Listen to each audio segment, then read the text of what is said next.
Good day and welcome to Letters and Politics. I'm Mitch Jeserich. Anna May Wong was the first Asian American movie star. Dropping out of high school in Los Angeles, Anna May Wong pursued a career in acting as a teenager.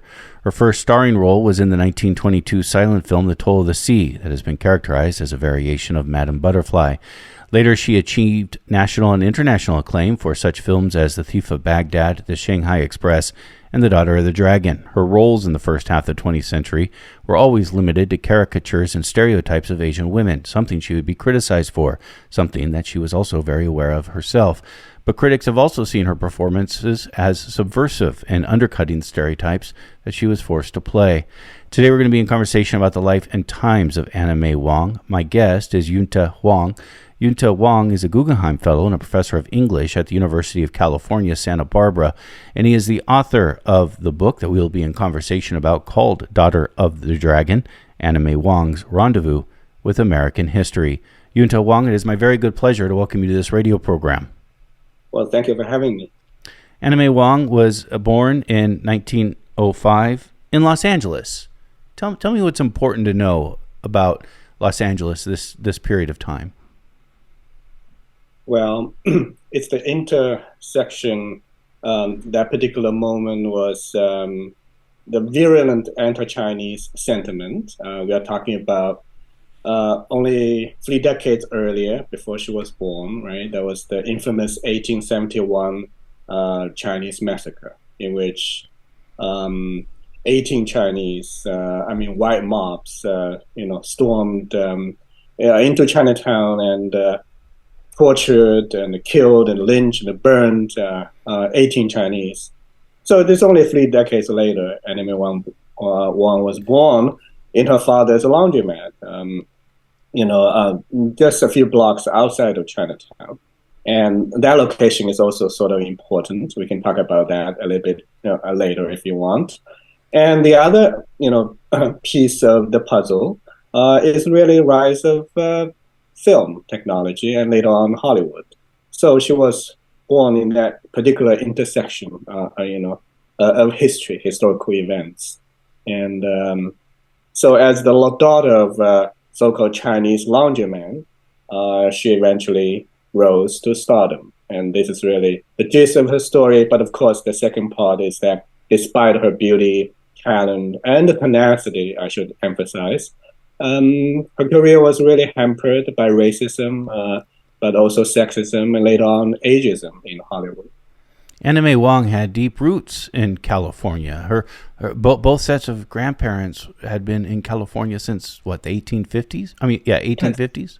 Right. Well, the gold rush brought Chinese in those early years, but when they arrived, of course, they didn't find the El Dorado, the legendary El Dorado, but really it was an ocean of violence and racism against them. Yes, she definitely had deep roots in both sides of the family, and so in some ways, as later manifests itself in her career, for instance, after she got a kind of her debut in Hollywood, and later on went on to really play a very elite role in as you mentioned earlier, the 1922 Toll of the Sea.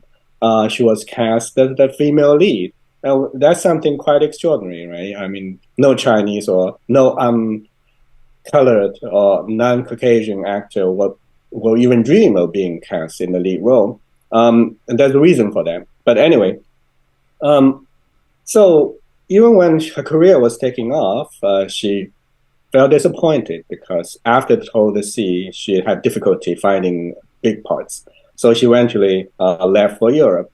And so to answer your question, this kind of roundabout way of answering your question, as you say, I teach at UC Santa Barbara. Sometimes my students complain that I ramble, I go around, but actually I always have a point. Eventually I'll come back to the point.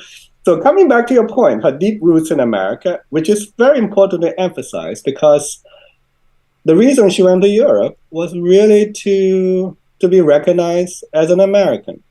So later on, she had to go to Australia to be recognized as Chinese. So this is how kind of, paradoxical things could get in her career. What does it mean to go to? I'm jumping around in the timeline now, and I'll come back to more of the early years. But what does it mean to go to Europe to be recognized as an American? Because she was regarded as Chinese, and the Chinese at the time in the United States, despite the fact she was a U.S. citizen, but they're not treated as citizen. And in Hollywood, um, since she was Chinese and she was living at the time, Chinese were really considered, no Chinese could play Chinese roles for that matter, or important roles, because as you know, yellow face, for instance, this kind of white actors putting on heavy makeup to play Asian characters or Native American characters or black characters, blackface, for instance, so was predominant mode of artistic performance, and so she had to leave America in order to be recognized as a star from Hollywood.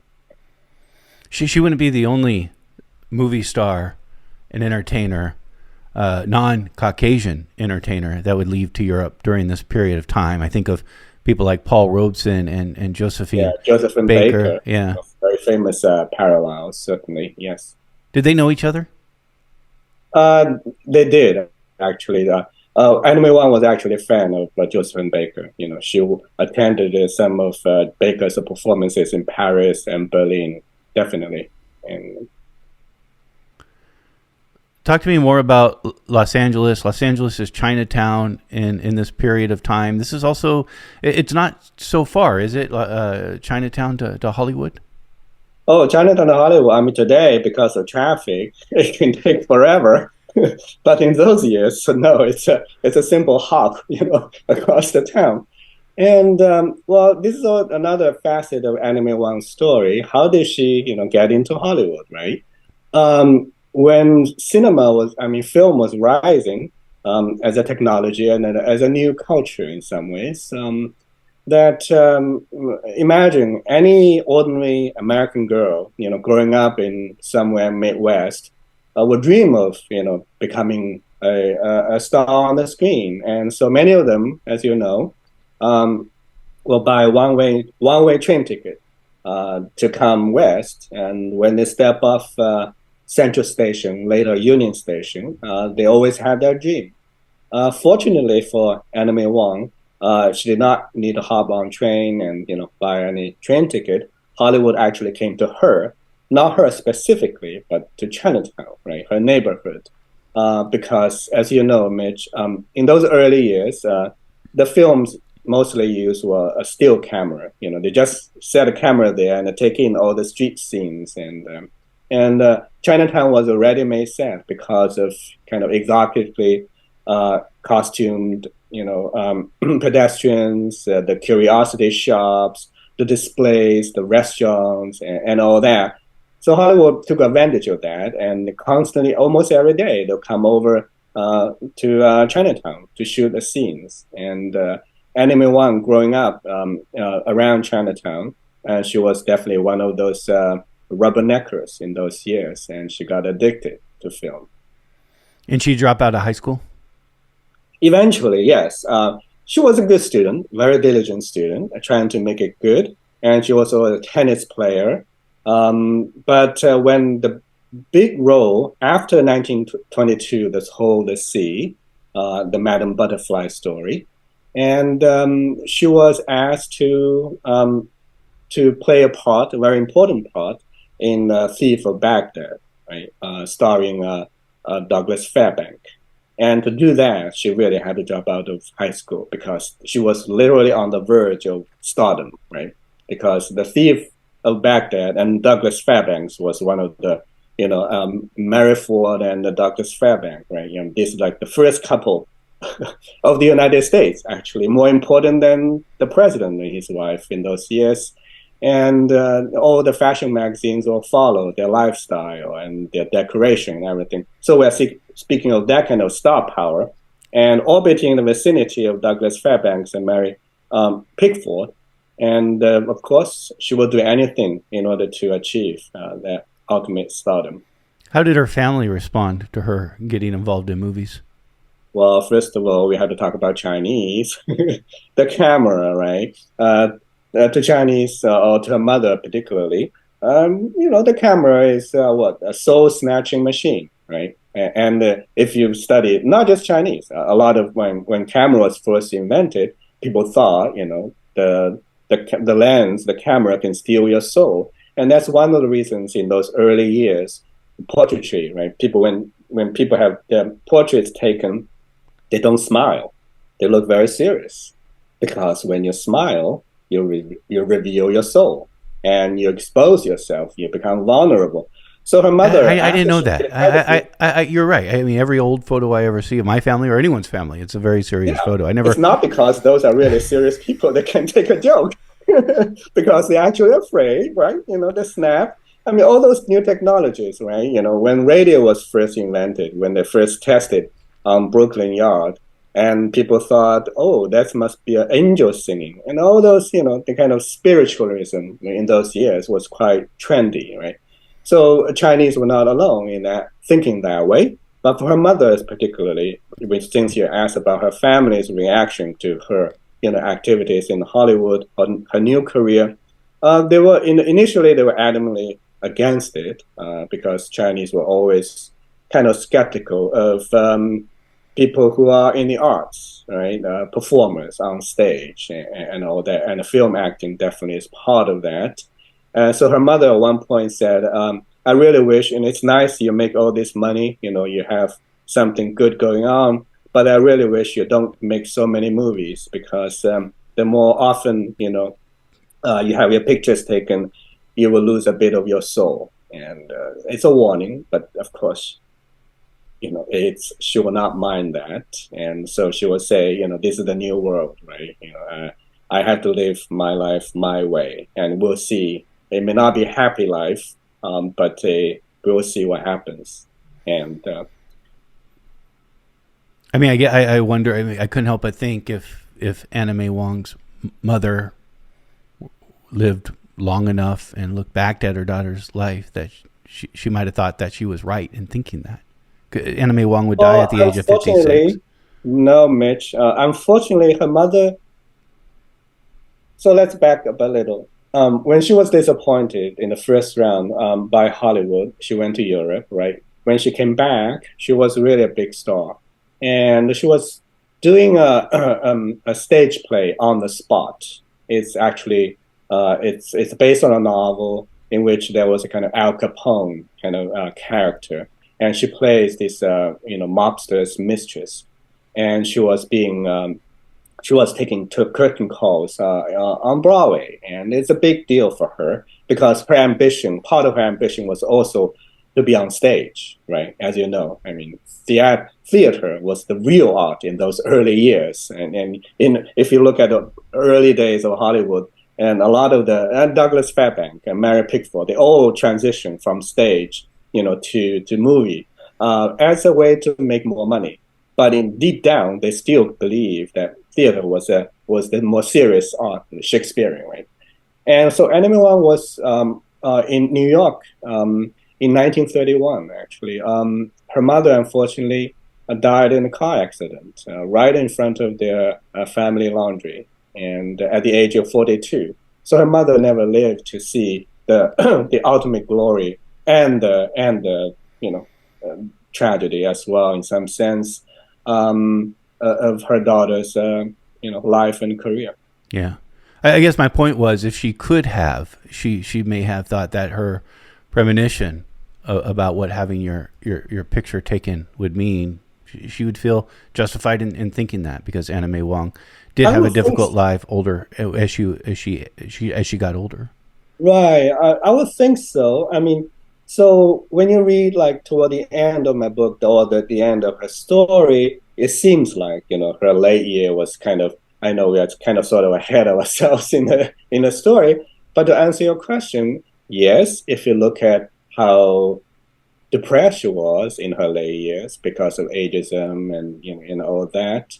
But on the other hand, if you look at today, we are talking about her, right? She's on the U.S. quota, this newly minted Anna May Wong quota. You found one, or maybe you found one. I haven't found one. Oh, I just didn't find them. I collected them. Yeah. Because these coins have been snapped up by the coin dealers. in order to the book signings and all that I prepared, I had to buy some of them, bags of them at a higher price so I can hand out to the readers who come with the book. Oh, that's interesting. Yeah. I mean, I haven't. Send you one. This conversation ends pleasantly, then I would definitely send you one. I'll give you my address. Talk to me about the transition. Again, the first film that Anna May Wong stars in is The Toll of the Sea. This is still the silent film era, but she would transition into talking movies. What was that transition like for her? Well, it was, I wouldn't say earth-shaking, but was vital and important, as you know. When film transitioned to, from silent to talkie, a lot of the silent stars fell by the wayside, right? And the moment they spoke, it dispelled their charm they have carefully curated all these years. The same thing actually happened to Anna May Wong. So when she went to Germany in 1928, she was offered a 5-movie contract to lure her away from Hollywood and to, she never traveled abroad before. And at the age of 23, it was quite an adventure. But she made it big, and she made films in Germany, in France, and then one of my favorite was the Piccadilly, right? The swan song of the silent era. And she was fantastic. And she was cast, I will argue, in her most kind of provocative and erotic roles of all of her films. Part of the reason was that she was away from the restrictions of Hollywood. I'm not trying to suggest, Europe did not have racial problems. Far from it. When she got to Weimar, Germany, and we're only talking about a few years before the rise of the Nazis, man in brown shirt and jack boots with billy clubs will rise in a few years, come out from the shadow and into the streets.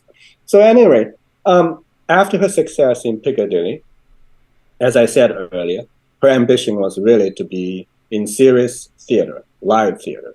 And this is Shakespeare's town. Fortunately, she was offered a lead role in a play called The Circle of Chalk. And the moment she stepped on the stage and started speaking, the audience was still definitely charmed by her beauty, her performance. And those years, British fans, I'm not talking about like Beatle fans, that kind of craze, but still she was mobbed by fans. And the British young women will wear this kind of Wong bang, right? The haircut, she has the kind of straight, bang in the front and the straight in the back as well. But also, they also put on makeups, in a kind of ivory makeup to do this kind of Wong complexion. So we're speaking that kind of star power. So by the minute she stepped on the stage and is starting to speak, she had this, that's why being born in California is important, because she had this California Valley girl accent. And the British critics, they were appalled. I mean, this Shakespeare's town, you can't do that, right? You need to have this kind of clipped British accent. And then, and as you see, this is also the moment when film made the transition to talkie. And she realized in order to survive, she needed to have a different kind of accent. So she spent a lot of money hiring a coach, a tutor from Oxford University. And eventually, as you see, her transformation. So she left New York in 1928 and returned 2 years later in the depth of Great Depression. So she left America as like a flapper and a young girl wearing chic clothes. But she returned on the New York dock 2 years later wearing European fashion clothes and sporting an upper-class British accent. And so she's quite, I would say, talented in terms of transforming herself, turn herself into a different kind of, performing different kind of identity, and as a required of her art and her career. You mentioned the flapper look. This is a look that we see in photos of women in the 1920s, sort of a style that she was one of the first to really push, wasn't she? Oh yes, absolutely. I mean, recently, there are photos, and even in the 1920s, I think there was one photo before she left America. Actually, her flapper look, and I think there was a clothing store down in Tennessee, I believe, and there was like Anime One mannequin almost, wearing cheap clothes because in her teenage years, even before she was old enough to be in a film, and she could only satisfy her desire and hunger for performance by acting as a model, working as a model for a clothing shop in Los Angeles. This is Letters and Politics, and we are in conversation with Yunte Huang. He is a Guggenheim Fellow and Professor of English at the University of California, Santa Barbara, and author of the book that we are in conversation about called Daughter of the Dragon, Anna May Wong's Rendezvous with American History. Talk to me about the roles that Anna May Wong would play in her movie career. And oftentimes the roles have been characterized as being, I guess, quote unquote, dragon lady. What does that mean? Well, so earlier we talked about Toll the Sea, and now we're talking about Dragon Lady. So her performance, her roles are often kind of squeezed, I would say, between, kind of bracketed by these two kind of stereotypes. One, Madame Butterfly, she portrays a self-sacrificing Asian woman who will fall for a Caucasian man, and then, of course, the story ends tragically. A very typical Madame Butterfly story, a kind of trope, a master narrative that really runs through entirety of this kind of American popular culture, right? Oriental imagination. And the Dragon Lady, again, after her rise in Europe, she came back to the United States, and so she was able to really get the lead role in Daughter of the Dragon, and she plays Dr. Fu Manchu's daughter. And Dr. Fu Manchu, of course, is a British imagination of this evil Chinese genius who has design on the West. And so she plays her daughter, and Fu Manchu was played by her good friend, Warner Oland, and who, as you know, was very famous for doing Yellowface Charlie Chan, as I described in my previous book on Charlie Chan. And so the story in that particular film, 1931, that's really kind of vintage, definitive Anime One story, as you said, because it cements her legacy as the Dragon Lady. And people will usually remember her more as a Dragon Lady than, say, Madame Butterfly. As Dr. Fu Manchu's daughter, she steps up when her father passed away, and to carry on the family mantle, to take a revenge on their enemies. And she transformed herself, since earlier we're talking about her own transformation in real life. In this film, she steps up as the son of Fu Manchu. So she plays this kind of androgynous role. So on the one hand, she will use her feminine charm to lure, two men, one Caucasian, one Asian. On the other hand, she also plots this kind of murders and all that. So, in a nutshell, Dragon Lady, of course, is a sexually threatening, and powerful and a cunning Asian woman. Right? That's the stereotype.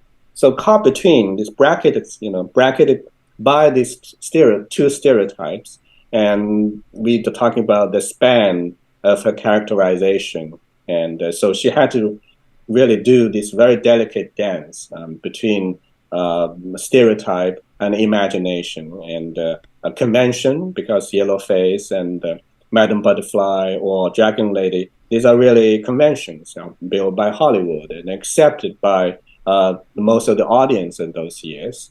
And so she had to do this dance in between. And so given that very limited artistic space, I would say, she really managed to, I wouldn't say pull it off. She was challenged, uncomfortable sometimes with these roles. But in order to make it in Hollywood in those years, there's no alternative, right? And that's one of the reasons she went to Europe in the first place. And later on, she went to China or Australia. And for all these reasons, because she was desperately seeking a better kind of climb.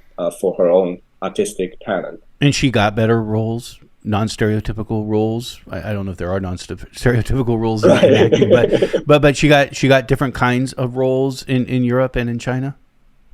No, in Europe she did. Although Europe had, like I said, had its own problems, she was still not able to kiss or be kissed by a white man, even in Europe, right?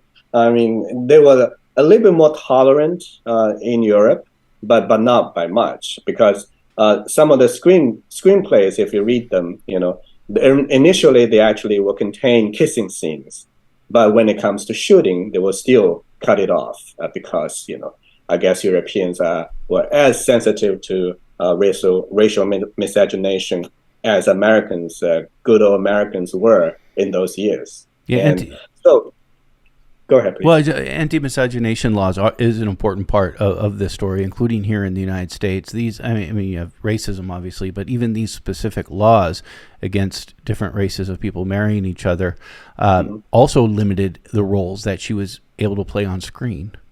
Right. So because of later on the Hays Codes really codified these previous practices that already started in Hollywood and accepted, right? Don'ts and do nots or never minds and all that. And one of the never minds is exactly, as you said, a non-white, woman kissing or be kissed by a Caucasian man on the screen. And of course, that doomed her career. She could never get a lead part in a rom-com for that matter. And The Toll the Sea was really the only exception. And do you know why? Why would she be cast as the female lead in a sort of like a tragic romantic story, right? Well, the reason actually is quite simple, although somewhat cynical, is that Toll the Sea, made in 1922, was really the first Technicolor film.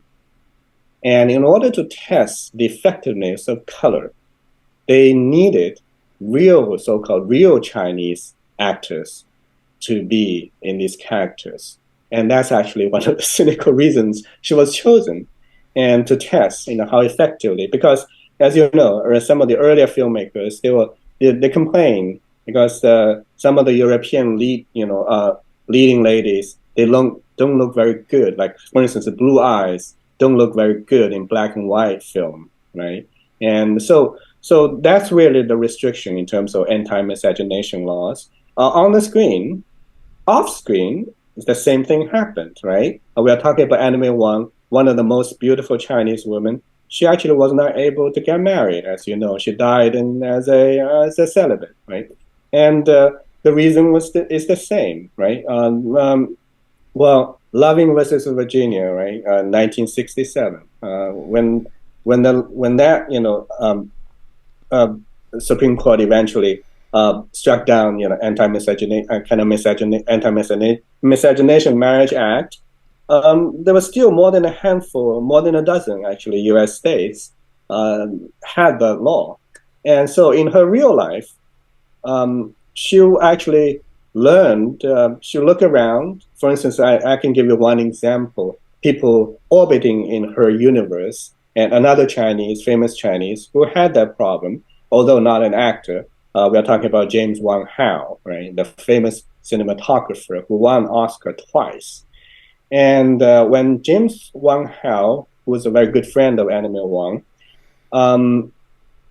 he made a lot of money or had a successful career in Hollywood because he actually figured out how to make Caucasian actors look good in a black-white film. Okay, because he figured out how to use shadow and make blue eyes look actually charming rather than just pale or lifeless.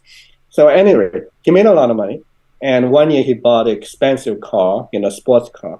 When he gunned it down the Sunset Strip, people look around and will stare and say, wondering which family will let a Chinese houseboy drive around in such expensive car, right? Mistaking him because that's kind of racial attitude.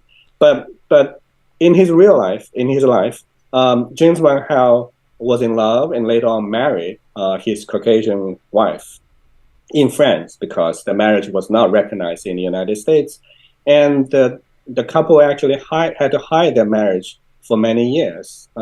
So looking at that kind of stories and narratives, people close to her, and she became quite worried because despite the anti-miscegenation laws, if you're working class, people still get married, across racial boundaries. For instance, a lot of Irish women in those years, turn of the century especially, will marry Chinese men, and at the risk actually of losing their U.S. citizenship because it's illegal. If a white woman marries a Chinese man, you could lose your citizenship.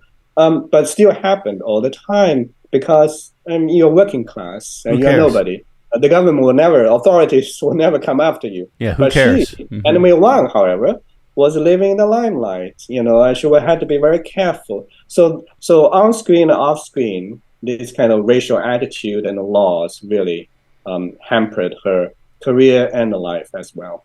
I did not know that it was a thing for Irish women and Chinese men to get married. Oh, yeah. Chinese men are very eligible bachelors in those years. Because there are so many Chinese men compared to Chinese women. Yeah, and they're all bachelors because very few Chinese women will come, once again, because of immigration restriction. Yeah. How did Asian Americans respond to the roles that Anna May Wong played during this time? In those years, she was really the only Chinese face on the screen, right? And speaking in those years, there was no kind of how should I put this? Most Asian American actors were having mostly at best the bit parts in Hollywood. So if you're talking about Asian American actors, they're envious and supportive Anna May Wong, that she was able to lead the path, so-called blaze the trail in some ways. But here's the interesting thing. So when she went to China, for instance, the reason I said earlier she went to Australia in order to be recognized as Chinese is exactly because of the Chinese reaction to her performance in these films, right? Hollywood films, or American films in general, were quite popular in China as elsewhere in the world in those years. And so China will ban some of her films, such as Daughter of Fu Manchu, for instance, or Shanghai Express, the other very famous film in which Anna May Wong co-stars with Marlene Dietrich, right? And so when she went to China, she had very kind of ambivalent reception. On the one hand, many Chinese are proud that they have a Chinese star on the screen, global icon. On the other hand, some people are not happy. We're not happy about some of these stereotypical roles she played. So she had kind of mixed reaction. And this is really in stark contrast, and this is the funny part, or sad part, the contrast to Warner Oland, the Swedish guy who came to America at the age of 13 and then eventually became a big star in Hollywood by doing Yellowface, playing Dr. Fu Manchu and Charlie Chan. So Warner Oland, Anna May Wong's good friend, went to China in the same year. And I already talked about her mixed reaction, reception by Chinese. Interestingly, Warner Oland got a ecstatic and a warm reception. Chinese conveniently, I should say, chose to forget that he was also Dr. Fu Manchu. So they welcomed him as Mr. Chan. The Chinese son had returned. And so, of course, I feel funny to say this, but sexism is not an American monopoly, right? Yeah, and Dr. Fu Manchu, this is sort of is central in understanding. Am I correct in this? Sort of what was known as the Yellow Peril. Right, it's the Yellow Peril. So Dr. Fu Manchu and Charlie Chan are literally like two sides of the same coin, right? It's the Oriental imagination, what a Chinese, is or should be. In some ways, while Fu Manchu is the bad Chinaman, and Charlie Chan is the good one who will help the white society, mainstream society, solve crimes and everything. So here's a funny kind of experience. So a few years ago when I wrote this Charlie Chan book, right, it came out, I got a lot of attention, and I was trying to find a Chinese publisher for it. And one editor, Chinese editor, told me at the time, so like, oh, it's great, your book is really interesting, but we'll prefer to see a Fu Manchu book. Because given the Sino-US tension, as you see, because they think Charlie Chan really is just a servant, right, to mainstream American society, whereas Fu Manchu, as badass as he is, at least he's powerful, right, a genius, got evil genius. So, that's so I'm kind of sort of caught in between these two ways of thinking about the world and the tensions. How did Anna May Wong view the roles that she played, especially the stronger stereotypical ones? And I said in my introduction, and if I was off on this, you'll correct me, that some people see the way she played them as being subversive in herself, in itself. Oh, absolutely. This is really part of my argument, that I do think she was totally aware of this ambivalent ambiguity, that the sad reality she was, these stereotypes are imposed on her. Imagine if you're in a studio facing a director, if you act in a certain way and they'll say cut, you can't do it like that. Just give you one example, simple example, not just in terms of acting, it just seems like a stage design. So when she was in Shanghai Express, again, starring next to Marlene Dietrich, playing second fiddle to this German star, she actually is very good. I will argue she held her ground. She at least as good as Marlene Dietrich, if not even better in some way, depending on what you like. If you like film noir kind of gun oil character, I think she's totally far better than Shanghai Lily, played by Marlene Dietrich. But just one example, for instance, Joseph von Sternberg, the director of the film, he designed the train, the Shanghai Express, in a particular way. And he even hand-painted the train a certain way in order to fit his own imagination. So as Chinese, Anime Wong went over and said, well, this doesn't look like a Chinese train. And Sternberg said, well, this is what a Chinese train should look like. So we are talking about this kind of artistic environment in which stereotype versus subvention kind of up against each other, right? Facing a powerful director who can determine your career and or begin your career. So she was really, forced into this very limited space. So I think her story, we need to step back and think, put her narrative in a much larger context and say how this, daughter of a Chinese laundryman can rise to the occasion despite all the restrictions and cards are literally stacked against her in terms of the freedom to perform and what choices she could make.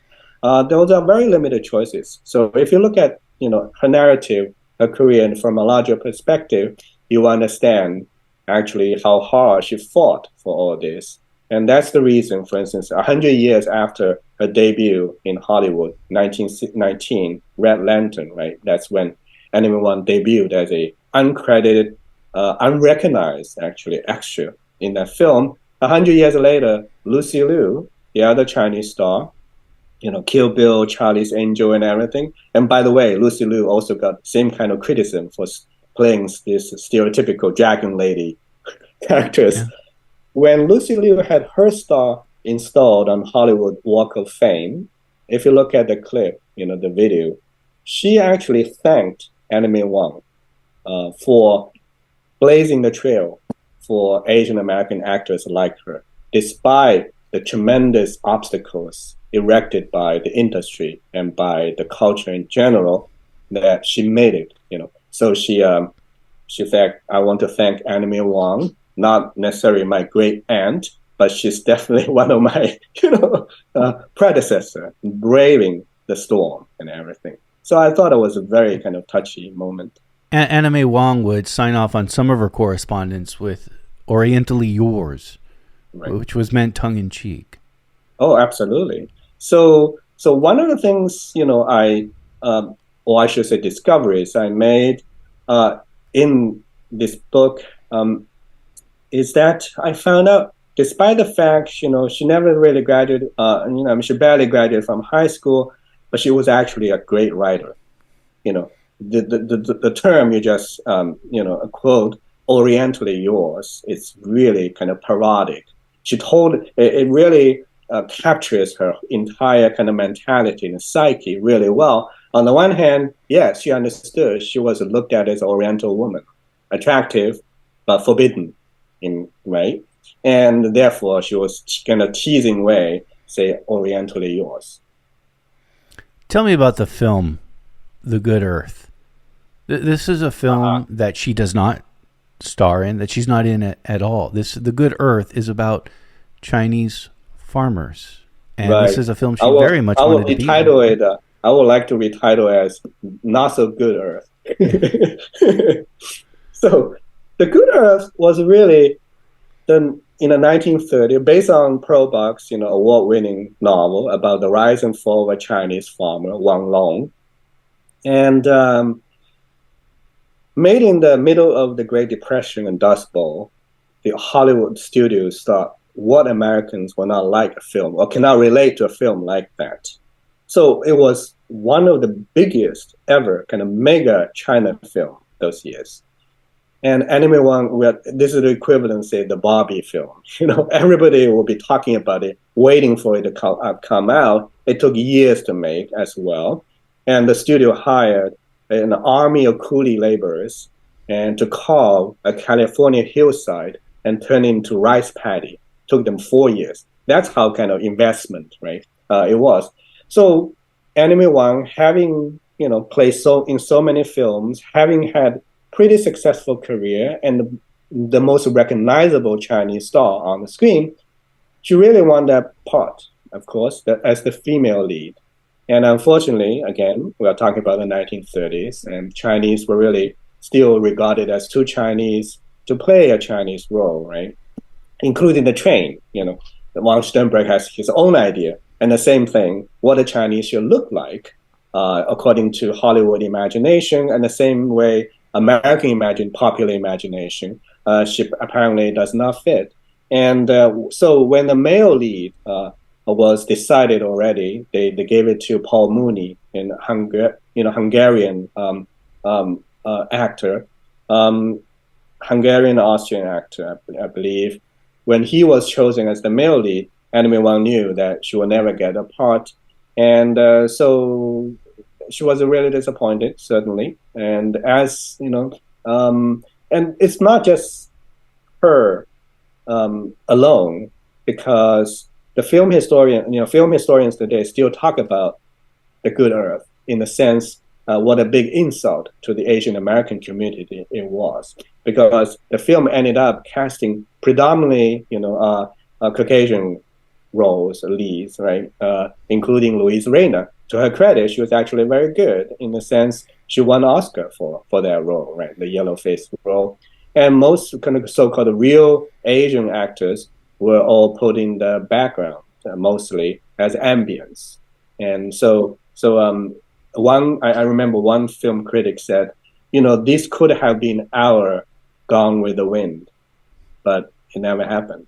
And as a result, Anime Wong was utterly disappointed, and she left for China in 1936. Did her sister play a small role in this film? Well, that's another tragic aspect of this. Mary, her younger sister, managed to get a very small role as the young bride. And this is really kind of, heartbreaking in a sense. So Mary, her career in Hollywood never took off after that small part and a kind of depressing, role. And Mary later on killed herself, so that's the sad part of not just, Anime Wong not getting the lead role, but her sister getting a small part ended, her life ended in tragedy. You've talked about Anna May Wong has to deal with sort of the three obstacles of society: racism, sexism, and then ageism. What would happen to Anna May Wong and she didn't live to be very old. She died herself at the age of 56. Correct. So her career sort of took a downturn when she was barely mid-30s. I mean, it's not something extraordinary, exceptional for actors in those years, actresses in those years. And my book also draws quite a few parallel examples. But the closest parallel I want to draw was really Sunset Boulevard, right? Based on sort of like the life of Gloria Swanson, Norma Desmond. So we can picture Anna May Wong's later life in LA, the big nowhere, and the very few, it's like fishing off season. Occasionally there were parts that come to her, but those are not really very good parts or big parts. And so she was really in deep depression and took to the bottle. So she suffered from alcoholism, and eventually, so she went through the 1950s, the post-war American kind of affluence and stability and all that. There was also the depression as well. So she would have, a drink in one hand, a cigarette in the other. And she eventually died of a heart attack at the age of 56 at a home in Santa Monica. But the important thing to add is that she was always, just like Norma Desmond in Sunset Boulevard, and actresses who suffer from ageism, they always dreamed of this big comeback, right? And Anna May Wong is the same. She wanted this big comeback, and she eventually got it, or almost. And she was actually given this role in The Flower Drum Song. And this is a Broadway show, right, adapted for the screen. And having missed The Good Earth, The Flower Drum Song would have been her big comeback in the fashion of Norma Desmond. So when she died of heart attack, the film's screenplay was actually lying right next to her. And she was diligently working on the screenplay. Actually, the film would have started, shooting just in a few weeks. And unfortunately, so I will call her in the honor of her tremendous career, but recognizing all the cultural elements we have discussed, I wanted to call her the star coolie in Hollywood's dream factory. And this is, again, it's kind of tongue-in-cheek, term to call her a star coolie, because the irony, the deep irony of her story. Star coolie, meaning like the coolie workers. Yeah, coolie worker. Because as you know, she's not just a film star. She's also a fashion icon, right? She had this kind of uncanny ability to turn working class aesthetics, such as coolie hat and coolie jacket, into high class fashion. So that was part of the pictures fashion. Of her, right? That was part of the fashion. Absolutely. That's important. Mm-hmm. I'm sorry, go ahead with what you were saying. I just wanted to underline that. No, I'm just saying, they had the coolie hat, and when she wears these working class, symbols, she kind of uncannily turn them into high class fashion, and that takes a lot of ingenuity and imagination, certainly. Right? But was that part of the flapper look? That's less a flapper look, actually. It's more high class fashion. She introduced, for instance, qipao, the Chinese women's robe, called cheongsong. That's another term for it, and it became quite trendy after Anna May Wong sported this, Chinese clothing. Yunte Huang has been our guest. Yunte Wong is a Guggenheim Fellow and a professor of English at the University of California, Santa Barbara, and the author of the book that he has joined us to talk about. It's called Daughter of the Dragon, Anna May Wong's Rendezvous with American History. Yunte Wong, I've enjoyed our conversation very much, and I thank you for taking time to talk to us today. Well, thank you for having me, Mitch.